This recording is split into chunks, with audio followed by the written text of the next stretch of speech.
تستمعون الآن إلى برنامج معا ننهض مع فضيلة الشيخ الدكتور حسن سلمان.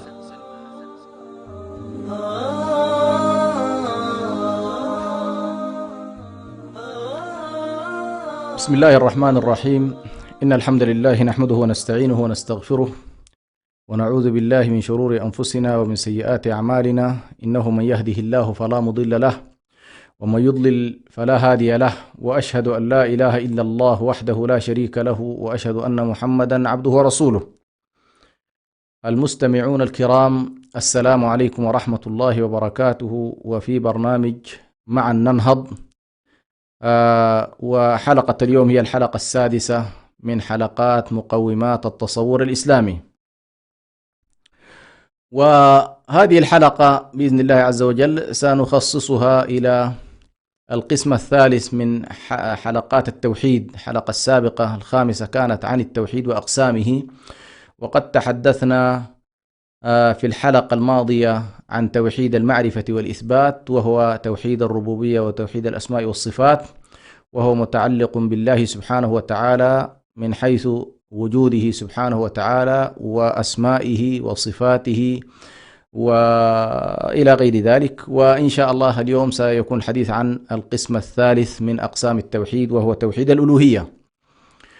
ولكن قبل أن أدخل إن شاء الله إلى هذا الموضوع، أحب أن أنبه بأننا في هذه الأيام قد دخلنا في الأيام الفاضلة من أيام الله تبارك وتعالى، وهذه الأيام هي العشر الأول من ذي الحجة، هذا الشهر الذي جعله الله سبحانه وتعالى من الأشهر الحرم، وجعله شهرا فاضلا. والأشهر الحرم هي تلك الأشهر التي جعلها الله سبحانه وتعالى مكانا لتعظيم شعائره وترك حرماته، وأن الحرمات فيها معظمة، وأن الاعتداء فيها محرم، وأن الحروب فيها كانت تتوقف حتى في فترة الجاهلية لما ورثوه من ملة إبراهيم عليه السلام. ولكن هذه العشر من أيام الله سبحانه وتعالى مما اصطفى الله سبحانه وتعالى في أيامه وأزمنته هذه الأيام العشر، فقد أخبر الله سبحانه وتعالى عنها مقسما بقوله والفجر وليال عشر.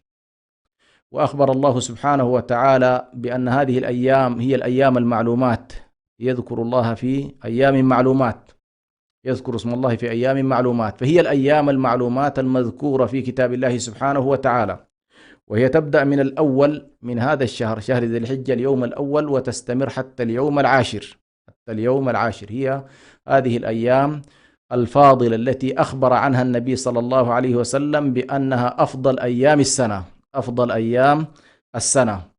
وهنا طبعا الأفضلية تتفاوت، خاصة ما بين أفضلية العشر الأول من ذي الحجة وأفضلية العشر الأواخر من رمضان.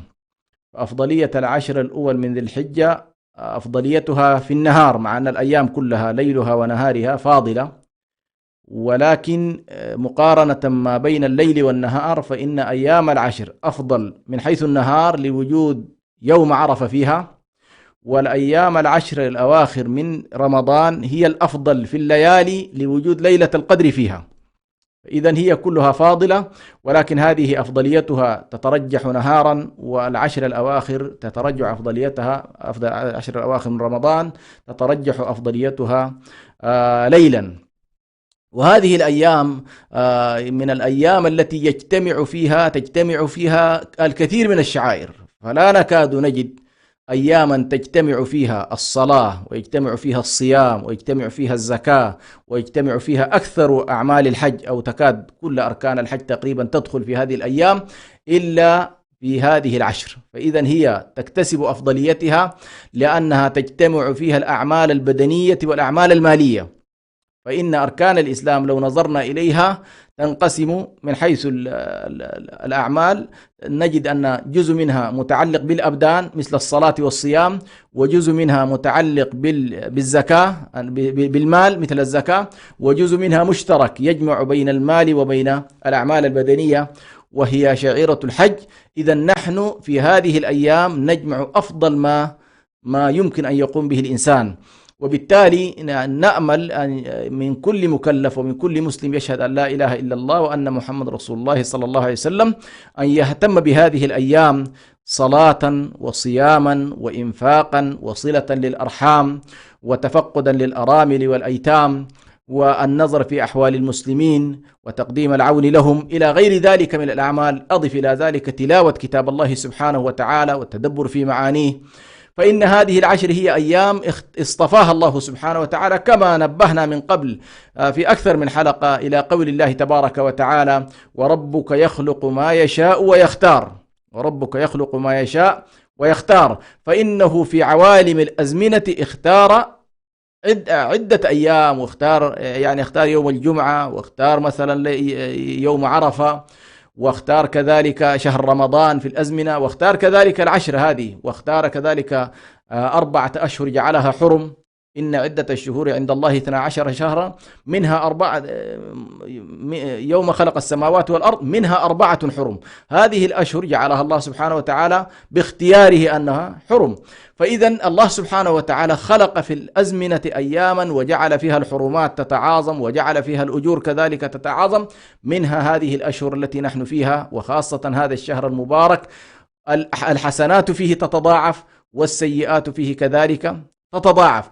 ولا بد للإنسان إن شاء الله المسلم أن يلتفت إلى هذه الأيام وأن يحرص قدر المستطاع بأن يعمل فيها الصالحات وأن يجتهد فيها وأن لا تضيع عليه هذه الأيام، لأن من حسرات الإنسان أن تمر عليه الأيام الفاضلة وقد شد الناس فيها مئزرهم للمزيد من العمل والاجتهاد، وإذا به تمر عليه الأيام وهو لا يدري. فنحن على الأقل الآن لازلنا إن شاء الله في اليوم الثاني من هذه الأيام، وهي أيام بقي منها 8 إن شاء الله، فيها الكثير من الأعمال التي يمكن أن يقوم بها الإنسان المسلم، وتنتهي طبعا بالنسبة لغير الحاج ستنتهي هذه الأيام بعيد الأضحى، والذي تقدم فيه القربات إلى الله سبحانه وتعالى من خلال تقديم الهدي، تقديم الأضاحي والذبائح وإلى غير ذلك مما هو إن شاء الله تنتهي فيه هذه الأيام. فعلى كل إن شاء الله ننصح جميع إخواننا المسلمين والمسلمات في الإقبال على الله سبحانه وتعالى في هذه الأيام المباركة.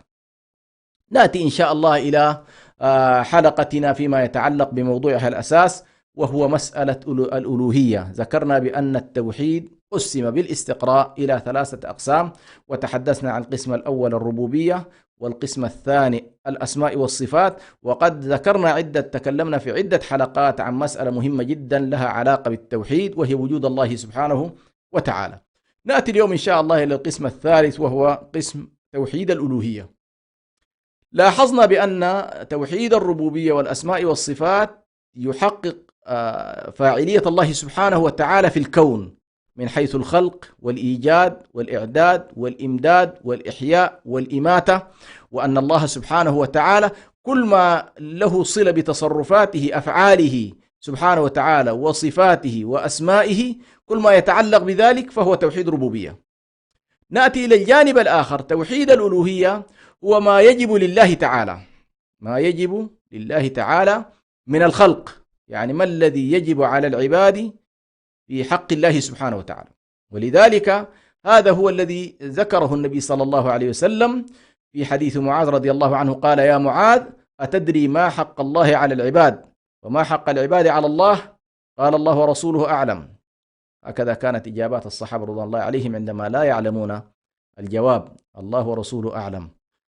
قال: حق العباد على الله أن يعبدوه ولا يشركوا به شيئا، وحق العباد على الله ألا يعذب من لا يشرك به شيئا. إذن هذا التوحيد هو من حقوق الله تبارك وتعالى. فالله سبحانه وتعالى الذي خلقك وأعدك وأمدك وأحياك ورزقك ويعطيك ويمدك بكل ما تحتاج إليه في هذه الحياة، ولولا الله ما وجدت. فهذا الله سبحانه وتعالى يقابل كل أفعال الله تبارك، يقابله حق لله عليك. ما هو هذا الحق؟ هو أن تعبده. ما هي العبادة؟ هي التي إن شاء الله سنتحدث فيها في هذا اليوم.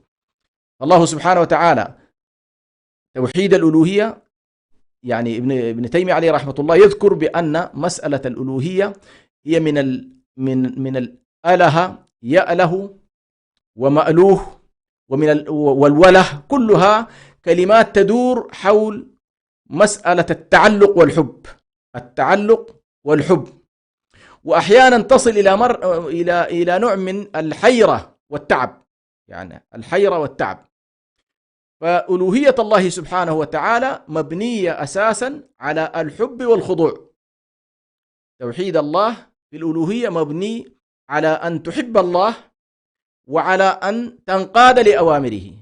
حب الله والانقياد لأوامره، هذين الركنين هما الركنان الأساسيان في توحيد ألوهية الله سبحانه وتعالى. يقول ابن تيمية عليه رحمة الله في هذا الموضوع: والإله هو المألوه، هو الذي تألهه القلوب، وكونه يستحق الألوهية معنى ذلك أنه مستلزم لصفات الكمال والجلال، فلا يستحق ذلك إلا أن يكون معبودا محبوبا، يعني إلا أن يكون مألوها أي محبوبا، لن يكون إلا من كان متصفا بصفات الكمال وصفات الجلال، فهو محبوب لذاته ومعبود لذاته. ليس هنالك من هو محبوب لذاته ومعبود لذاته بحق أو باطل إلا الله سبحانه وتعالى. فالذي هو معبود بحق هو الله سبحانه وتعالى، والمحبوب بحق هو الله سبحانه وتعالى لذاته جل جلاله. وبالتالي كل من تعلق بما سوى الله سبحانه وتعالى أو عبد سوى الله سبحانه وتعالى أو أحب سوى الله سبحانه وتعالى وغلا في ذلك فإنه يقع في منظومة الفساد، وهذا طبعا باب عظيم ووقع فيه كثير من الخلق. إذن توحيد الألوهية ويمكن أن نقول بأنه توحيد العبادة، هو توحيد العبادة، بمعنى أن الله سبحانه وتعالى لما خلقك قال: وما خلقت الجن والإنس إلا ليعبدون. والتعبد هو كما ذكرت هو أن يكون الإنسان محبا لله ومنقاد له، هذه حقيقة العبودية. لأن عندما يقول الإنسان طريق معبد أي طريق مذلل، فالإنسان يكون ذليلا لربه خاضعا لمولاه محبا له مشتاق للقياه جل جلاله، كل ذلك يدخل في مفهوم الألوهية. وبالتالي عبادة الله سبحانه وتعالى في حقيقتها تبنى على الحب والخضوع، ولكن يمكن أن تفصل بعد ذلك. فتوحيد الله سبحانه وتعالى في الألوهية يدخل فيه كثير من الأبواب إن شاء الله التي سنتكلم عنها. ولكن هذا النوع من أنواع التوحيد هو الذي أرسلت من أجله الرسل وأنزلت من أجله الكتب، وبعث الله سبحانه وتعالى أفضل عباده ليبلغ الناس رسالته. وبين الله سبحانه وتعالى بأن الخلق في أساسه ما وجدوا إلا لذلك، لأن يعبدوا الله سبحانه وتعالى. وهذا التوحيد هو الذي جردت من أجله السيوف، وتحركت من أجله الجيوش، وقامت سوق الجهاد في سبيل الله سبحانه وتعالى، كل ذلك من أجل أن يعبد الله سبحانه وتعالى ولا يعبد أحد سواه. ومع ذلك، مع أن هذا التوحيد هو من أعظم أنواع التوحيد وهو الحق الذي يجب أن يقوم به العبد إزاء ربه، لأن توحيد الربوبية مسألة فطرية ومسألة كما ذكرنا عقلية، ويعني لم يكن الرسل عليهم السلام يعني يتعبون أنفسهم في تقرير ذلك، لأن ذلك كان موجودا عند الخلائق بالفطرة، يعني عند الخلائق كلهم، فهم إذا خفتت هذه الفطرة يعيدون الأمر من خلال التذكر، يذكرون الخلق فيعودون إلى أصلهم في أن الله خالقهم وأن الله سبحانه وتعالى ربهم. ولكن توحيد الألوهية هو أن يقر الإنسان بأن الله سبحانه وتعالى هو المستحق للعبادة، وهو المستحق للحب، وهو المستحق للخضوع والخشوع، وهو المستحق للدعاء، وهو المستحق للقصد والإخلاص. كل ذلك يندرج تحت توحيد الألوهية. وكما ذكرت كل الرسل بدءا من نوح عليه السلام بل آدم عليه السلام كلهم تقريبا هذا الأمر بالنسبة لهم كان هو الهم العام الذي ظلوا يتواصون به، ويشترك فيه الرسل جميعا، يعني من آدم عليه السلام إلى نبينا عليه الصلاة والسلام كلهم يشتركون في لا إله إلا الله. هذه المسألة يشترك فيها الأولون مع الآخرين، يعني كلنا تقريبا نشترك في لا إله إلا الله. بعد ذلك في الرسل كل واحد له رسول، ولكن كلهم يقول لا إله إلا الله. هذه الكلمة العظيمة هي باختصار توحيد الألوهية، أي أنك تقر بأن لا مألوه ولا معبود ولا من هنالك من يستحق الخضوع والحب والذل والركون إليه إلا الله سبحانه وتعالى. فكأنما أنت تقر بأن لا تلجأ إلى أحد سواه، ولا تدعو أحدا سواه، ولا تقصد أحد سواه، فالله سبحانه وتعالى هو إلهك ومعبودك، لا إله إلا الله. وهنا نلاحظ أن هذه الكلمة العظيمة التي هي يعني من أثقل ما يمكن أن يكون في الميزان، كما جاء ذلك في حديث موسى عليه السلام، دعا ربه أو سأل الله سبحانه وتعالى أن يعلمه دعاء وذكرا يكون ثقيلا في الميزان، فقال له قل لا إله إلا الله. قال يا ربي كل عبادك يقولون ذلك، كل العباد يقولون لا إله، أي ممن أسلم، كل من أسلم لله يقول لا إله إلا الله. قال يا موسى لو وضعت يعني السماوات والأرض في كفة، ووضعت لا إله إلا الله في كفة، لرجحت بهم لا إله إلا الله. إذن هي كلمة ثقيلة من أثقل الكلمات في ذلك، ولذلك لارتباطها بالله، ارتباطها بالألوهية. وكما جاء كذلك في حديث البخاري أن النبي صلى الله عليه وسلم قال كلمتان خفيفتان على اللسان حبيبتان إلى الرحمن ثقيلتان في الميزان، سبحان الله وبحمده سبحان الله العظيم. فلاحظ كيف أن هذه الكلمات المرتبطة بالله هي من أثقل ما يمكن أن يتقرب به الإنسان إلى الله سبحانه وتعالى. نقف قليلا ولفاصل ونعود إليكم فلا تذهبوا بعيدا.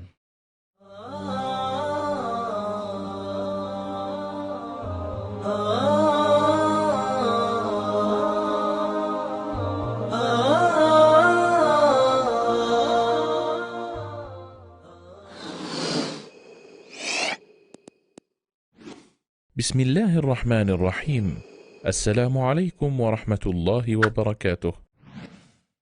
من رحمة الله بعباده أن جعل للطاعات أياما ومواسم معلومات، ومن هذه المواسم 10 ذي الحجة، فيستحب فيها الإكثار من الطاعات والنوافل كالحج والعمرة والصيام والمحافظة على الصلاة والصدقة وكثرة التكبير والتحميد والتهليل وقراءة القرآن وتعلمه وغيرها من أعمال الخير. عن ابن عباس رضي الله عنهما قال: قال رسول الله صلى الله عليه وسلم: ما من أيام العمل الصالح فيهن أحب إلى الله من هذه الأيام 10. فقالوا: يا رسول الله، ولا الجهاد في سبيل الله؟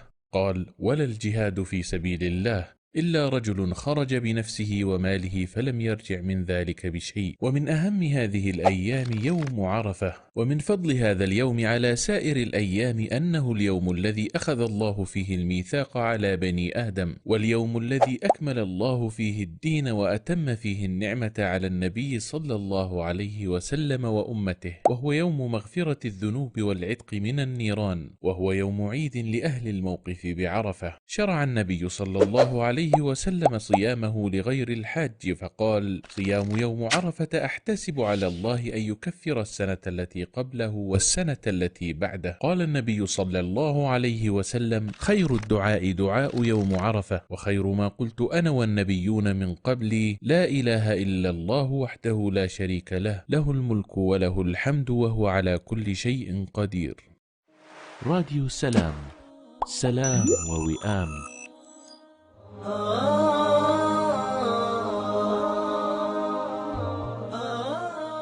تستمعون الآن إلى برنامج معا ننهض مع فضيلة الشيخ الدكتور حسن سلمان.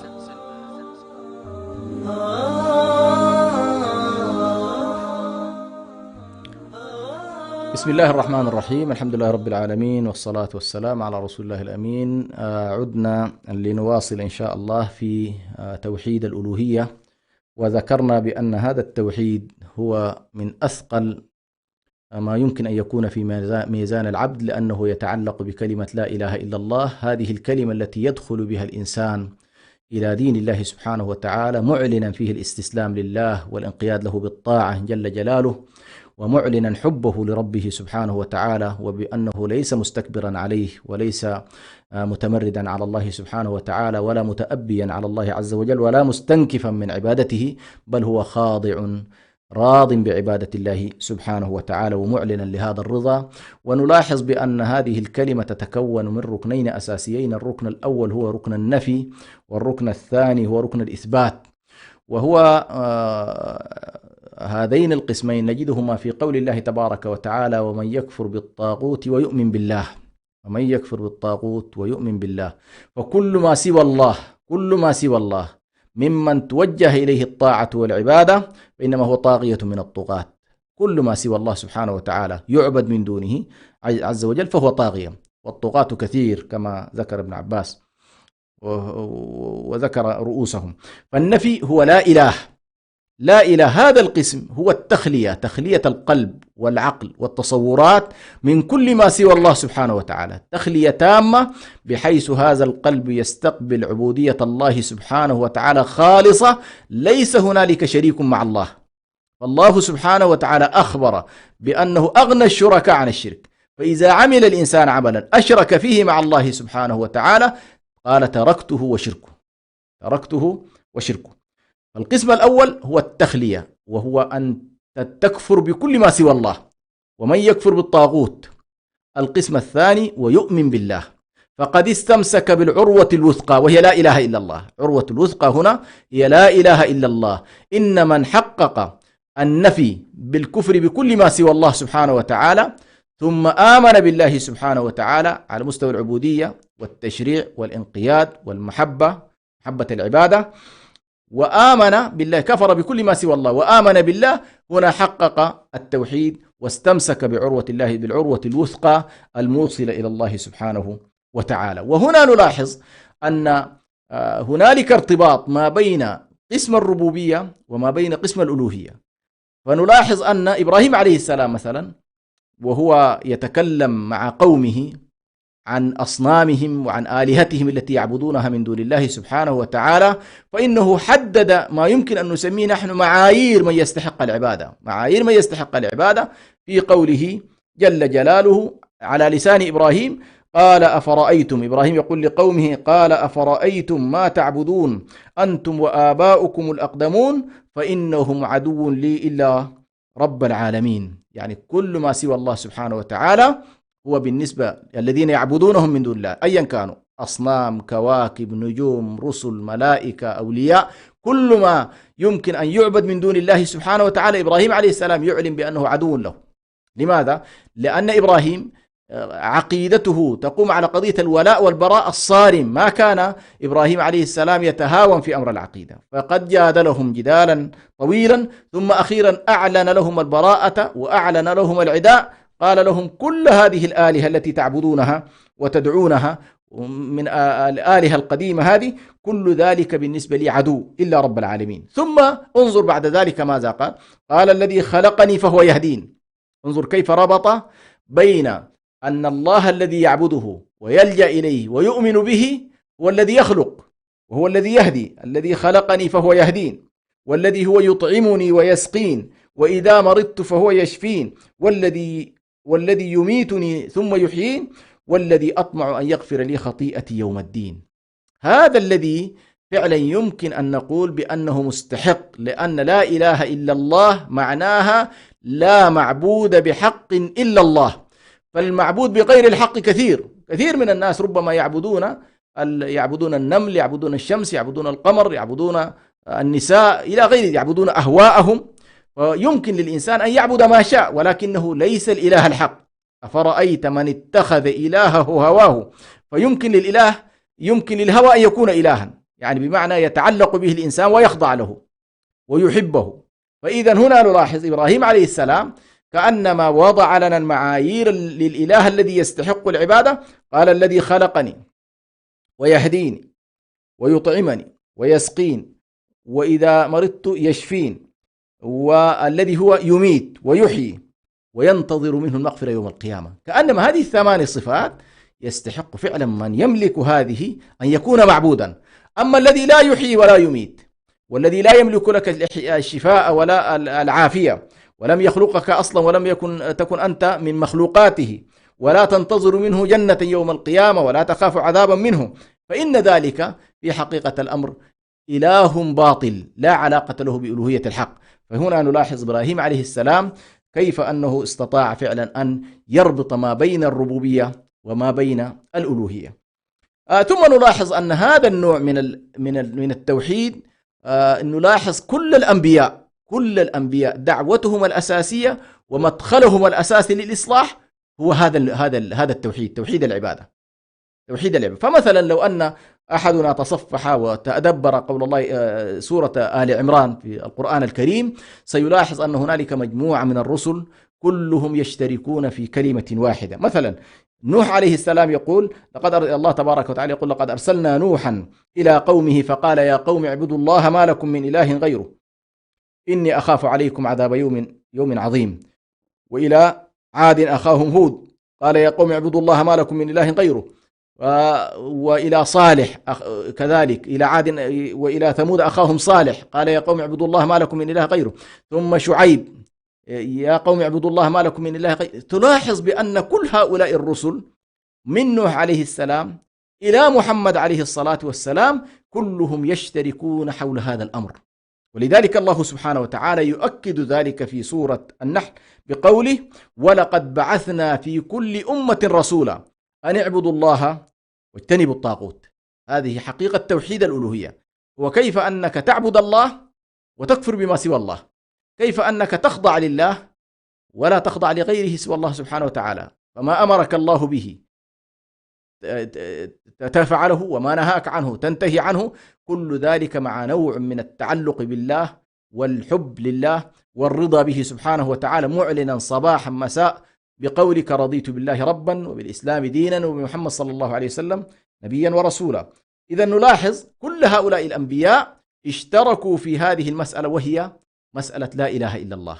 اعبدوا الله وما خلقت الجن والإنس إلا ليعبدون ولقد بعثنا في كل أمة رسولا أن اعبدوا الله واجتنبوا الطاغوت. إذن هذا التوحيد هو القاسم المشترك ما بين الرسل جميعا. شرع لكم من الدين ما وصى به نوحا، يعني من نوح عليه السلام هذا هو أصل الدين. أصل الدين عبادة الله، ولذلك مدخلنا للإصلاح ومدخلنا للنهضة ومدخلنا لإدارة شؤون الأفراد والمجتمعات والدول هو كيف نحقق فيهم عبادة الله سبحانه وتعالى، كيف نوفر المناخ العام لأن يكون هؤلاء الخلق عابدون لله سبحانه، يكون الخلق عابدين لله سبحانه وتعالى، وأن هذا يعني تخدمه كل المنظومة التي نحن نتكلم عنها في منظومة النهضة إن شاء الله.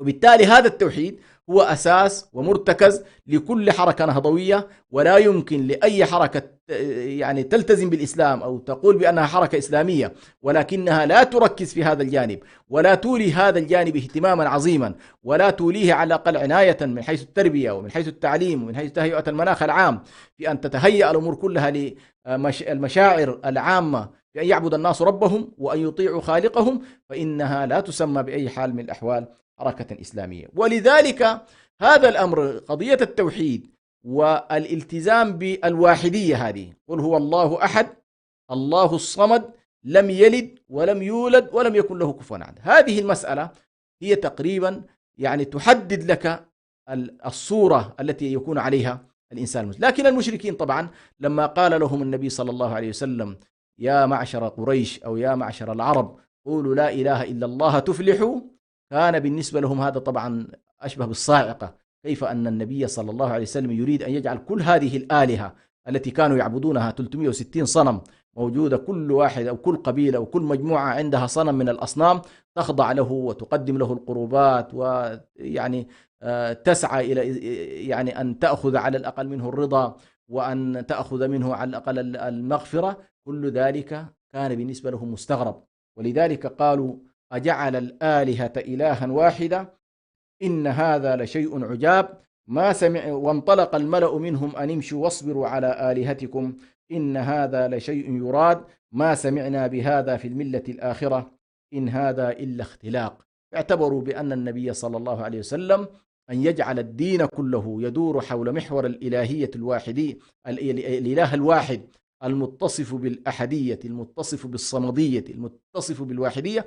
هذه المسألة بالنسبة لهم لم تكن محل قبول، فتعجبوا منها وانصرفوا قائلين بأن هذا فيه مؤامرة وكيد، وأن هذا محمد يريد أن يجعلنا أتبع له ويريد أن يكون سيدا علينا إلى غير ذلك مما حاولوا أن يصفوا به رسول الله صلى الله عليه وسلم. ولكن هذه هي رسالة الأنبياء من آدم عليه السلام وإلى يومنا هذا، أن اعبدوا الله واجتنبوا الطاغوت. نخرج فاصل إن شاء الله ونعود إليكم بعد قليل.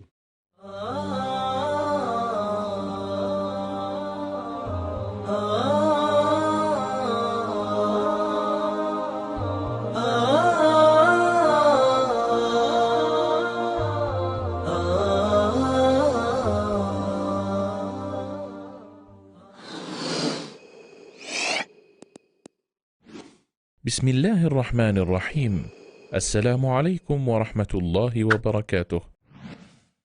من رحمة الله بعباده أن جعل للطاعات أياما ومواسم معلومات، ومن هذه المواسم 10 ذي الحجة، فيستحب فيها الإكثار من الطاعات والنوافل كالحج والعمرة والصيام والمحافظة على الصلاة والصدقة وكثرة التكبير والتحميد والتهليل وقراءة القرآن وتعلمه وغيرها من أعمال الخير. عن ابن عباس رضي الله عنهما قال: قال رسول الله صلى الله عليه وسلم: ما من أيام العمل الصالح فيهن أحب إلى الله من هذه الأيام 10. فقالوا: يا رسول الله، ولا الجهاد في سبيل الله؟ قال: ولا الجهاد في سبيل الله إلا رجل خرج بنفسه وماله فلم يرجع من ذلك بشيء. ومن أهم هذه الأيام يوم عرفة. ومن فضل هذا اليوم على سائر الأيام أنه اليوم الذي أخذ الله فيه الميثاق على بني آدم، واليوم الذي أكمل الله فيه الدين وأتم فيه النعمة على النبي صلى الله عليه وسلم وأمته، وهو يوم مغفرة الذنوب والعتق من النيران، وهو يوم عيد لأهل الموقف بعرفة. شرع النبي صلى الله عليه وسلم صيامه لغير الحاج، فقال: صيام يوم عرفة أحتسب على الله أن يكفر السنة التي قبله والسنة التي بعده. قال النبي صلى الله عليه وسلم: خير الدعاء دعاء يوم عرفة، وخير ما قلت أنا والنبيون من قبلي لا إله إلا الله وحده لا شريك له، له الملك وله الحمد وهو على كل شيء قدير. راديو سلام، سلام ووئام.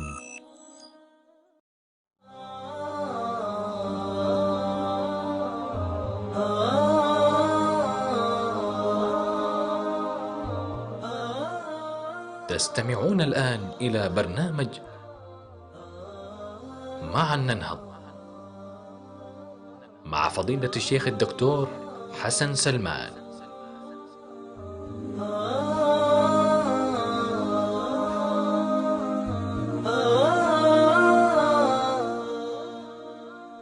بسم الله الرحمن الرحيم. الحمد لله والصلاة والسلام على رسول الله الأمين وعلى آله وصحبه أجمعين. أما بعد، نواصل إن شاء الله في التوحيد الذي بعث به رسول الله صلى الله عليه وسلم وسائر المرسلين، وهو قولهم أن اعبدوا الله واجتنبوا الطاغوت.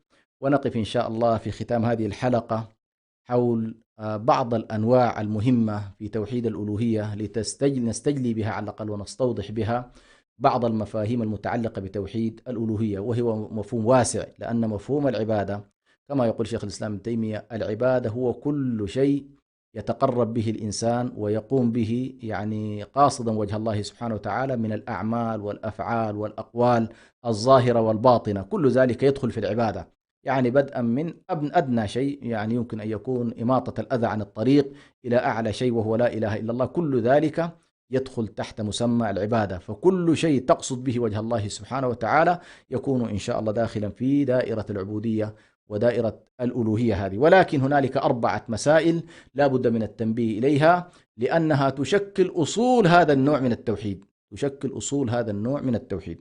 النوع الأول أو الأقسام، يعني هنالك 4 أقسام يمكن أن نجعلها على الأقل صالحة لتكون تدخل فيها كثير من قضايا أبواب الألوهية وأبواب التعبد. الباب الأول هو باب المحبة، باب المحبة، وهو المدخل كما ذكرت بأنه لا يمكن للإنسان أن يكون عابدا إلا أن يكون محبا. فالحب أساس العبادة، والحب أساس التعلق، والحب أساس الخضوع وأساس الانقياد. فالله سبحانه وتعالى نحبه لأنه خلقنا ورزقنا ويحيينا، وهو نرجو جنته ونخشى عذابه. فالله سبحانه وتعالى صاحب المنن علينا، ونحبه حبا حب العباد لربهم، نحبهم حب العباد لربهم، فنحبه حب عبودية. حب العبودية لا يشترك فيه مع الله أحد، فالإنسان يمكن أن يحب أبناءه ويحب زوجته ويحب أهله، ولكن لا يحبهم حب عبودية، لا، حب العبودية خاص بالله سبحانه وتعالى. ولذلك الله سبحانه وتعالى عاب على قوم جعلوا حبه كحب غيره، قال: ومن الناس من يتخذ من دون الله أندادا يحبونهم كحب الله والذين آمنوا أشد حبا لله. الذين آمنوا أشد حبا لله. وهنا نلاحظ أن مسألة الحب فيها يعني قابلة لأن يكون هنالك حب، لكن لا يكون هذا الحب يعني فوق حب الله سبحانه وتعالى. ولذلك كثير من الآيات الله سبحانه وتعالى يعيب فيها على من أحب طاعة غيره. قل إن كان يعني أحب غيره سبحانه، قل إن كان آباؤكم وأبناؤكم وإخوانكم وأزواجكم وعشيرتكم وأموال اقترفتموها وتجارة تخشون كسادها ومساكن ترضونها، قال أحب إليكم من الله ورسوله، أحب إليكم من الله ورسوله فتربصوا حتى يأتي الله بأمره. إذا كان الإنسان هذه 8 أشياء كانت أحب إليك من الله تبارك وأحب إليك من رسول الله، فإنك متوعد وداخل في دائرة الفسق والعياذ بالله. فإذا أهم شيء الجانب الأول، الأصل الأول في توحيد الألوهية هو حب الله سبحانه وتعالى، ودليل ذلك هو الانقياد لرسول الله صلى الله عليه وسلم. قل إن كنتم تحبون الله فاتبعوني يحببكم الله. وليست العبرة حقيقة في مسألة الألوهية هذه، ليست العبرة فقط بأن تحب الله، ولكن أن يحبك الله. وأن يحبك الله هذه لا بد أن تكون منقادا لرسول الله صلى الله عليه وسلم. وهذا طبعا مسألة مهمة، وهو الأصل الأول الذي تقوم عليه قضية التوحيد، توحيد الألوهية. الركن الثاني أو النوع الثاني من أقسام التوحيد، هنا طبعا في الأربع هذه كلها تقابل أنواع من الشرك. فتوحيد المحبة يقابله شرك المحبة، وشرك المحبة هو الوله والتعلق بما سوى الله سبحانه وتعالى، سواء كان ذلك مألوها يقصده الإنسان تعبدا، أو مألوها تطيعه حد الانقياد الذي لا تستطيع أن تنفك عن طاعته حتى لو كان ذلك في معصية الله. على كل يقابل توحيد المحبة شرك المحبة. هذه مسألة مهمة جدا.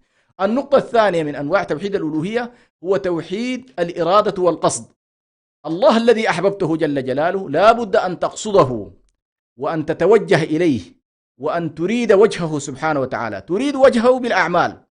ولذلك هذا يدخل فيه هذا الباب بالذات، توحيد الإرادة والقصد، هو محوره الإخلاص. أن الإنسان إذا عمل الأعمال يجب أن يقصد بها وجه الله سبحانه وتعالى، كما قال النبي صلى الله عليه وسلم: إنما الأعمال بالنيات وإنما لكل امرئ ما نوى. وقال الله سبحانه وتعالى: وما أمروا إلا ليعبدوا الله مخلصين له الدين. وقال الله تبارك وتعالى: من كان يرجو لقاء ربي فليعمل عملا صالحا ولا يشرك بعبادة ربه أحدا، إلى غير ذلك من الآيات التي فيها توحيد القصد وتوحيد الإرادة، وأن إلى ربك المنتهى وإلى ربك الرجعى وإلى ربك المصير، إلى الله المصير. فلا بد أن يكون كل عملك الذي تقوم به في هذه الحياة يكون مقصود به وجه الله. لذلك هنا طبعا هذا يناقضه شرك القصد وشرك الإرادة، هو من يريد بأعماله الدنيا أو يريد بأعماله الشهرة أو يريد بأعماله كسبا ماديا. من كانت هجرته إلى الله ورسوله فهجرته إلى الله ورسوله، ومن كانت هجرته لدنيا يصيبها أو امرأة يتزوجها أو ينكحها فهجرته إلى ما هاجر إليه. من كان يريد العاجلة عجلنا له فيها ما نشاء لمن نريد ثم جعلنا له جهنم يصلاها مذموما مدحورا. ومن أراد الآخرة وسعى لها سعيها وهو مؤمن فأولئك كان سعيهم مشكورا. إذن توحيد القصد وتوحيد الإرادة من أهم أقسام الألوهية، وهي باب عظيم جدا، ويقابل ذلك شرك القصد وشرك الإرادة. كما ذكرت هنالك من يقصدون غير وجه الله، وهنالك هذا طبعا أنواع شرك الرياء. يعني كثير من الناس يقبلون أحيانا على الأعمال لا يقصدون بها وجه الله سبحانه وتعالى، بل يقصدون بها غير ذلك. النوع الثالث من أنواع توحيد الألوهية هو توحيد الدعاء. توحيد الدعاء، وهذا طبعا من أعظم ما يمكن أن يوجد الصلة بين العبد وبين الله. بعد أن أحبه وقصده وأراده فإنه يدعوه ويسأله، وهذا طبعا يعني من أعظم ما أمر الله تبارك وتعالى به. الله سبحانه وتعالى يقول: اسألوني ادعوني أستجب لكم. وعاب الله تبارك وتعالى عمن لا يدعوه، عاب الله تبارك وتعالى عمن لا يدعوه أو ينصرف عن عبادته أو يستغني عن الله سبحانه وتعالى، وهذا خطأ كبير جدا. ادعوا الله سبحانه وتعالى في كل صغيرة وكبيرة. وإذا سألك عبادي عني فإني قريب أجيب دعوة الداعي إذا دعان فليستجيبوا لي وليؤمنوا بي لعلهم يرشدون. وعاب الله تبارك وتعالى عن الذين يدعون غير الله سبحانه وتعالى، وقال بأن إن الذين تدعون من دون الله عباد أمثالكم فادعوهم فليستجيبوا لكم. هيهات، لا يمكن أن يستجيبوا لنا. والله عز وجل نفى عنهم كل الصفات، صفات أنهم يستجيبون. فقال الله يعني إن تدعوهم لا يسمعوا دعاءكم ولو سمعوا ما استجابوا لكم، إلى غير ذلك مما هو متعلق بمسألة الدعاء. والدعاء هو العبادة كما جاء عن النبي صلى الله عليه وسلم. وأصل هذا الدعاء الذي هو صلة بين العبد وبين ربه تتفرع عنه قضية الصلاة بأركانها وأعمالها، لكن أصلها هو أن يكون الإنسان على صلة مع الله. وربما يكون أحيانا الكفر الحقيقي الذي يعني يترتب على هذا الموضوع هو أن يترك الإنسان هذه الصلة، أن لا يكون داعيا لله، يعني لا يدعو الله سبحانه وتعالى، بل ربما لجأ إلى دعاء غيره أو سأل غيره من الأموات والأحياء، سواء كانوا أنبياء أو ملائكة أو مرسلين أو أولياء صالحين إلى غير ذلك. ما أباح الله سبحانه وتعالى لأحد أن يدعى سواه. فإذا أردت شيئا فادعوا الله، أردت مولودا فادعوا الله، أردت أن يكشف الله عنك البلاء فادعوا الله، أردت الله تيسير أمرك في الحياة فادعوا الله، أردت الله الجنة فادعوا الله. هذا الباب العظيم هو من أعظم الأبواب التي هي تدخل في باب الألوهية، ومن أعظم أنواع الشرك فيها هو شرك الدعاء. الله سبحانه وتعالى حرم على الناس أن يدعوا غيره، بل أوصد الأبواب، أبواب السماوات والأرض، لمن يدعو غير الله سبحانه وتعالى، لأن ذلك يدخل في أبواب الشرك التي لا يغفرها الله سبحانه. إن الله لا يغفر أن يشرك به ويغفر ما دون ذلك لمن يشاء. فهذا النوع على وجه التحديد من أنواع الدعاء هو من أخطر ما يمكن أن يقع فيه الإنسان. والدعاء عموما ينقسم إلى قسمين: دعاء الذكر ودعاء المسألة. دعاء الذكر هو أفضل ما يتقرب به الخواص، وهو التسبيح والتهليل والتحميد، يعني من كل ما يدخل في الذكر هذا يسمى دعاء الذكر. يعني أنت تسبح الله وتحمد الله، هذا في حقيقته أنت تدعوه، ولكنك تدعوه بطريقة ليست طريقة المسألة، لا، أنت تمجده وتكبره وتهلل الله والله سبحانه وتعالى يفعل لك كل ما يرضيك لأنك أرضيته سبحانه وتعالى. والنوع الثاني من أنواع الدعاء هو دعاء المسألة، وأن تقول رب اغفر لي وارحمني وعافني وانصرني واهدني وسدد خطاي إلى غير ذلك مما يمكن أن تدعو به.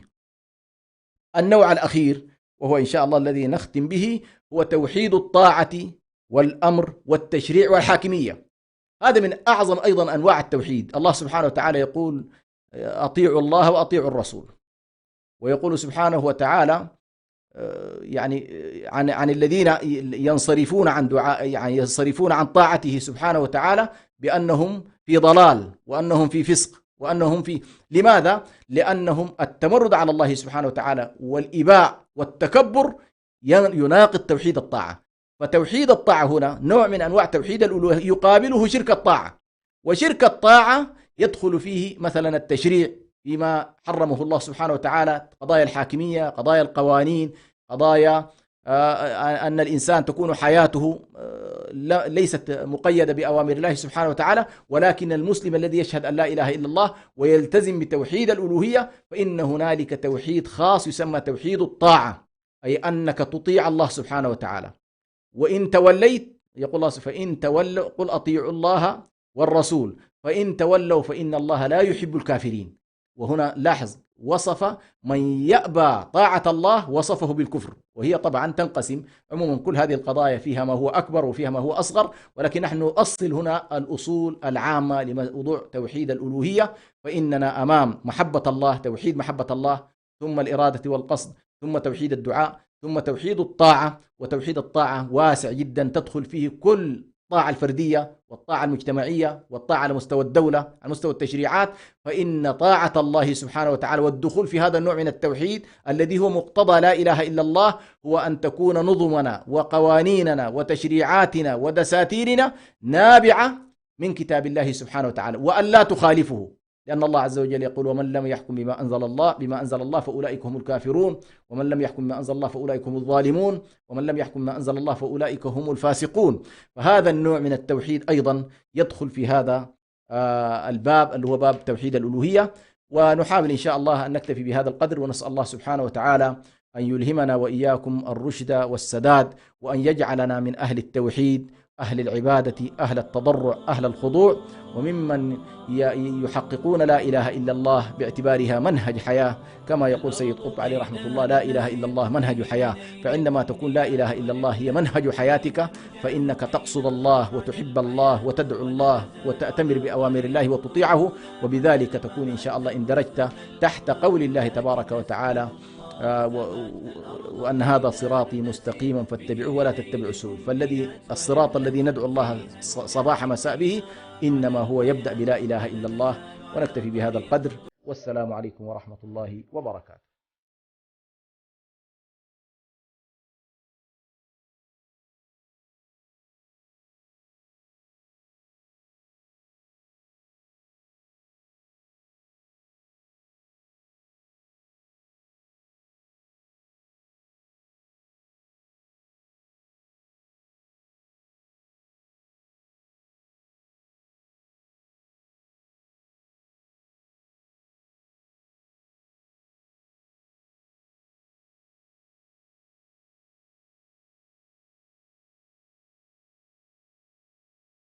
ميدان نسير به الأمنيات ورحلة